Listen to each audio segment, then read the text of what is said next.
तो कहानी की शुरुआत मिकी नाम के एक आदमी को दिखाने से होती है जो एक घर के सामने खड़ा हुआ था कि तभी अचानक उस घर से बेन नाम का आदमी भागते हुए बाहर आता है। साथ ही वो घर की तरफ गोली चलाते हुए ये कह रहा था कि वो लोग आ रहे हैं। मिकी भी उसे भागता हुआ देख उसके साथ वहाँ से भाग खड़ा होता है और यहाँ हमें पता चलता है कि दुनिया के ज्यादातर लोग ज़ॉम्बीज़ बन चुके हैं और सिर्फ गिनती के इंसान ही बचे हुए हैं, जिनमें से ये दोनों भी होते हैं। दरअसल बेन और मिकी बेसबॉल प्लेयर्स थे। साथ ही अगर बेन की बात करें तो उसने खुद को इस परिस्थिति के हिसाब से ढाल लिया था। वो लगातार अपनी जगह बदलता रहता था और साथ ही ज़ॉम्बीज़ से सामना होने पर उन्हें मारने से जरा भी नहीं कतराता था। तो वहीं मिकी की बात करें तो वो बेन से ठीक उल्टा होता है। वो इस परिस्थिति में भी एक जगह रुककर रहना चाहता था। मिकी हर समय गाने सुनता रहता था और उसने अभी तक एक भी ज़ॉम्बी को अपने हाथों से नहीं मारा था, लेकिन फिर भी ये दोनों काफी समय से इस परिस्थिति में भी एक दूसरे के साथ सही सलामत थे। दोनों लगातार आगे बढ़ते हुए अलग अलग घर में जाते थे और वहाँ से अपने मतलब की चीजें लेने के बाद ये लोग इसी तरह अपना सफर जारी रखते हैं। इसके बाद इन दोनों को एक गाड़ी नजर आती है जिसके अंदर एक ज़ॉम्बी लड़की बैठी हुई थी। वो इन लोगों को देखकर इनकी तरफ बढ़ने लगती है, जिसे बेन बिना देरी किए मार देता है और फिर वो गाड़ी को स्टार्ट करके देखता है तो ये गाड़ी एकदम सही सलामत होती है, जिसे पाकर ये दोनों काफी खुश होते हैं क्योंकि काफी दिनों से ये लोग ऐसे ही पैदल चल रहे थे। यहाँ से मिकी के कहने पर दोनों उसकी गर्लफ्रेंड के घर जाते हैं जो शायद मर चुकी थी। मिकी उसके कमरे में जाकर अपनी गर्लफ्रेंड को काफी याद करता है। वो उसकी फोटोज देखकर उसके साथ बिताए हुए पलों को याद करते हुए फूट फूट कर रोने लगता है। तो वहीं दूसरी तरफ बेन इस घर में अपने काम की चीजें ढूंढ रहा होता है, जहाँ से उसे 2 वॉकी टॉकी, एक पेट्रोल कैन और एक चेयर मिलती है जिन्हें वो संभाल कर अपने पास रख लेता है। इसके अलावा वहाँ इन्हें टूथपेस्ट भी मिल जाता है जिससे दोनों ब्रश करते हैं क्योंकि काफी दिनों से इन्होंने ब्रश भी नहीं किया था। इसके बाद ये लोग कुछ वक्त इसी घर में गुजारने का फैसला करते हैं, जिस दौरान मिकी बेन से कहता है कि हम दोनों क्यों ना अब यहीं पर रुक जाएं। लेकिन बेन उसे मना करते हुए कहता है कि तुम्हें याद है ना कि कैसे हम दोनों एक ही घर के अंदर ज़ॉम्बीज़ की वजह से पूरे 3 महीने तक फंसे हुए थे, जिस वक्त हमें अपना पेट भरने के लिए डॉग फूड तक खाना पड़ा था और जब खाने के लिए कुछ नहीं बचा तो हमने उस पालतू डॉग को ही मारकर खा लिया।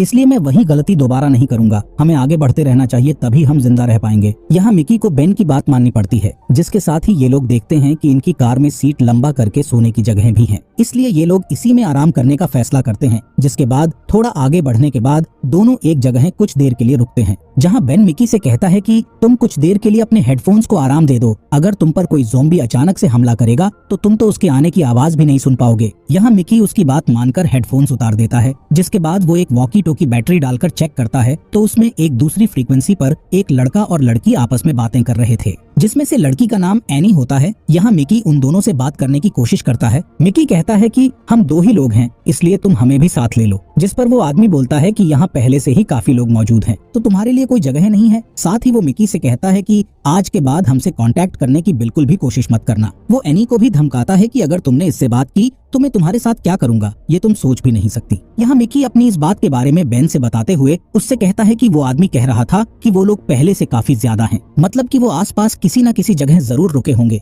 जिन्हें मैं किसी भी कीमत पर ढूंढना चाहता हूँ। यहाँ बेन के लाख समझाने के बावजूद मिकी नहीं मानता और दोनों रास्ते में पड़ने वाले हर घर को देखते हुए आगे बढ़ने लगते हैं, जिसमें से एक घर का दरवाजा तोड़ने पर उसमें से 2 ज़ॉम्बीज़ बाहर निकलते हैं, जिन्हें देख बेन मिकी पर काफी गुस्सा करते हुए उन ज़ॉम्बीज़ को मार डालता है। इसके बाद अगले दिन बेन एक झरने को देख उसमें नहाने के लिए जाता है। इसी दौरान मिकी गाड़ी में ही सो रहा होता है। तभी वहाँ एक ज़ॉम्बी लड़की आकर थोड़े से खुले शीशे में अपना हाथ डाल के मिकी को पकड़ने की कोशिश करती है, जिससे मिकी बहुत बुरी तरह डर जाता है। लेकिन सही वक्त पर बेन वहाँ पहुंचकर उस ज़ॉम्बी लड़की के भेजे को गोली से उड़ा देता है। जिसके बाद दोनों हमेशा की तरह कभी किसी स्कूल तो कभी किसी घर में जाना जारी रखते हैं, मगर इन्हें कहीं कुछ भी नहीं मिलता। हालांकि जल्दी ही ये लोग एक घर में पहुंचते हैं, जिसे देख मिकी इस बार बेन से जिद कर लेता है कि हमें आज रात यहीं रुकना चाहिए, और इस बार बेन भी उसकी बात मान लेता है। इसी दौरान मिकी एक बार फिर एनी से बात करने की कोशिश करता है। वो मिकी की आवाज सुनकर उससे कहती है कि मैं तुमसे बात नहीं कर सकती, क्योंकि अगर उन्हें पता चल गया तो वो मेरे साथ क्या करेंगे वो तुम सोच भी नहीं सकते, इसलिए प्लीज तुम मुझसे बात ना करो। दूसरी तरफ बेन गाने सुनते हुए अकेले ही काफी ज्यादा मजे कर रहा था। जिसके बाद वो बाहर जाता है तो वहाँ उसे एक ज़ॉम्बी दिखता है। उसे किसी ने पेड़ से बांधा हुआ था।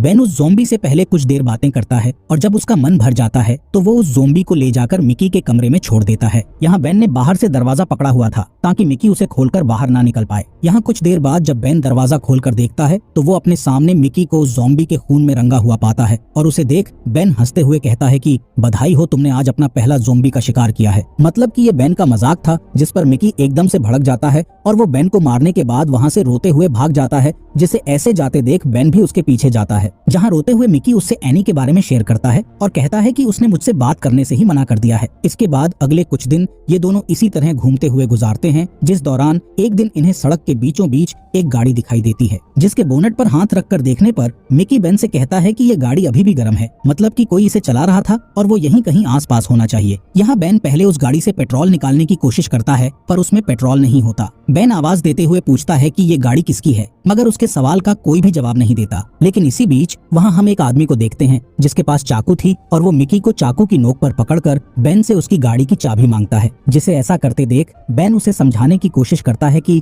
तुम्हारी तरह हम भी इंसान हैं और अब तक ज़ॉम्बीज़ से बचे हुए हैं, इसलिए हमें साथ मिलकर इन हालातों का सामना करना चाहिए। जिस पर वो आदमी बेन को जवाब देते हुए बोलता है कि मुझे किसी पर भी भरोसा नहीं है, क्योंकि ये गलती मैं एक बार उन लोगों पर भरोसा करके कर चुका हूँ। उन्होंने मेरे साथ जानवरों से भी बदतर व्यवहार किया है, इसलिए अब मुझे किसी पर विश्वास नहीं है। तुम बस अपनी गाड़ी की चाबी मुझे दो, नहीं तो मैं तुम्हारे दोस्त को जान से मार दूंगा। यहाँ जब कोई बात नहीं बनती तो बेन उस आदमी के कहने पर अपनी गन नीचे रख देता है और उस आदमी से कहता है कि चाबी गाड़ी के अंदर है। वो आदमी मिकी को छोड़ जब गाड़ी के अंदर बैठता है तो वहाँ उसे कोई चाबी नहीं मिलती, जिस पर बेन अपने पास से चाबी निकालकर उसे दिखाते हुए बोलता है कि चाबी मेरे पास है। और ये देख वो आदमी वहाँ से भागने की कोशिश करता है, लेकिन बेन उसे पीछे से गोली मार देता है, जिससे वो आदमी वहीं मर जाता है। ये देख मिकी बेन से बोलता है कि वो तो इंसान था ना, तो फिर तुमने उसे क्यों मार दिया? जिस पर बेन बोलता है कि उसने हमारी गाड़ी चुराने के साथ तुम्हें मारने की भी कोशिश की, इसलिए मैं उसे छोड़ने का रिस्क नहीं ले सकता था। क्या पता दोबारा मौका मिलने पर वो हमें ही मार डालता। ये दोनों इस बारे में बात कर ही रहे होते हैं कि तभी वहाँ एक बड़ी सी गाड़ी आकर रुकती है,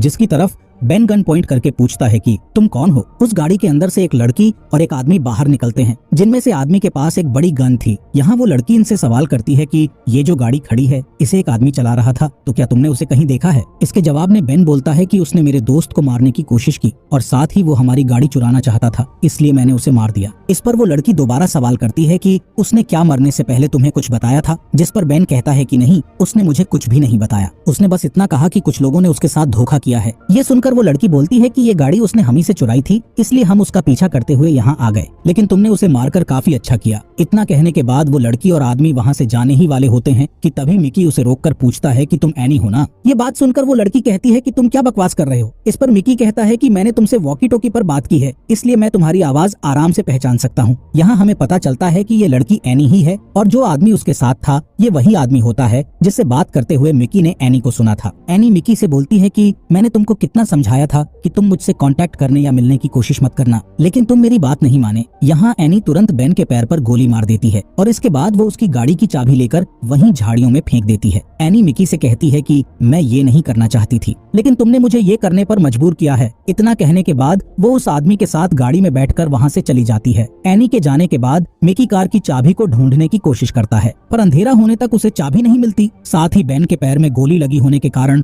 वो चल नहीं सकता था, इसलिए मिकी वहीं कार के अंदर रात गुजारने का फैसला करता है। यहाँ बेन मिकी से बार बार कह रहा होता है कि तुम मुझे यहीं छोड़कर चले जाओ, कम से कम तुम्हारी जान तो बचेगी। लेकिन मिकी कहता है कि मैं तुम्हारे बिना यहाँ से कहीं नहीं जाऊंगा, क्योंकि हम दोनों हमेशा की तरह इस परिस्थिति से निकलने का कोई ना कोई रास्ता जरूर निकाल लेंगे। दोनों उसी गाड़ी को अंदर से लॉक करके सोने की कोशिश कर ही रहे होते हैं कि तभी ढेर सारे ज़ॉम्बीज़ उन्हें आते हुए दिखाई देते हैं, जिन्हें देख मिकी बोलता है कि हमें जल्दी यहाँ से भागना होगा। जिस पर बेन उससे कहता है कि तुम बड़ी जल्दी भूल गए कि मेरे पैर में गोली लगी है, मैं चाहकर भी नहीं भाग सकता, लेकिन तुम अपनी जान बचा सकते हो, इसलिए तुम यहाँ से भाग जाओ। लेकिन मिकी बेन की इस बात को नहीं मानता। इसी दौरान हम देखते हैं कि इनकी गाड़ी को ज़ॉम्बीज़ ने चारों तरफ से घेर लिया है, लेकिन ये दोनों उनका कुछ नहीं कर सकते थे, इसलिए दोनों चुपचाप सो जाते हैं। जहां सुबह उठने पर वो देखते हैं कि ज़ॉम्बीज़ अभी तक कहीं नहीं गए हैं, जिनसे परेशान होकर मिकी सभी शीशों को कंबल से ढक लेता है। यहाँ बेन मिकी पर गुस्सा करते हुए कहता है कि आज यहाँ हम दोनों तुम्हारी वजह से फंसे हुए हैं। अगर तुम उस लड़की के पीछे पागल ना होते तो वो लोग भी ऐसा नहीं करते। यहाँ मिकी भी अपनी गलती मान लेता है। साथ ही वो बेन से कहता है कि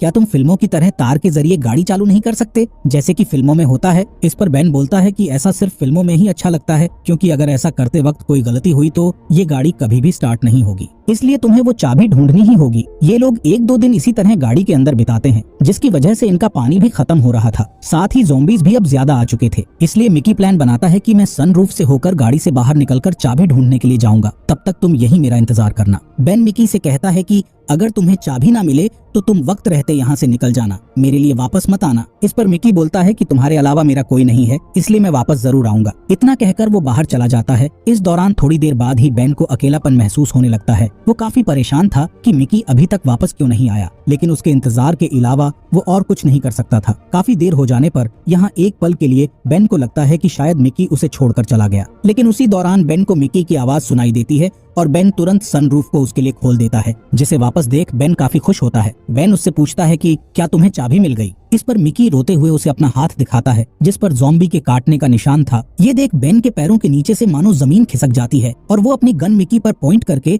उसे गाड़ी से बाहर निकलने के लिए बोलता है, मगर मिकी उससे बार बार एक ही बात बोलता है कि मेरी मदद करो। बेन यहाँ मिकी से कहता है कि मैं अपने दोस्त को ज़ॉम्बी में बदलते हुए नहीं देख सकता, इसलिए ना चाहते हुए भी मुझे तुमको मारना होगा। और इतना कहते ही वो ट्रिगर दबा देता है, जिससे मिकी की वहीं मौत हो जाती है। बेन अपने दोस्त के लिए काफी ज्यादा दुखी था और वॉकी टोकी को ऑन करके बोलता है कि एनी, मुझे पता है कि तुम मुझे सुन सकती हो और तुम्हारी वजह से आज मैंने अपने दोस्त को खो दिया, जिसके साथ मैं पिछले कई महीनों से था। इस खत्म होती दुनिया में हम दोनों ही एक दूसरे का सहारा थे। जानती हो, एक बार इसी तरह हम 3 महीनों तक एक घर के अंदर फंस गए थे। अगर मैं वहाँ से निकल सकता हूँ तो यहाँ से भी मैं बाहर निकलने की कोशिश जरूर करूंगा। अगर कोशिश में मैं कामयाब नहीं हुआ तो मैं खुद को गोली मार लूंगा, और अगर मैं कामयाब हो गया तो तुम्हारी मौत मेरे हाथों पक्की है। इसके बाद बेन पीछे के दरवाजे से किसी तरह से चुपचाप बाहर निकलने की कोशिश करता है, जिसके साथ अगले ही पल हम उसे बाहर बेसबॉल बैट के साथ देखते हैं, जहां बेन लंगड़ाते हुए चल रहा था, जिसका कई सारे ज़ॉम्बीज धीरे धीरे पीछा कर रहे थे। और इसी के साथ ये अमेजिंग मूवी यहीं पर खत्म हो जाती है। दोस्तों, वीडियो अच्छी लगी हो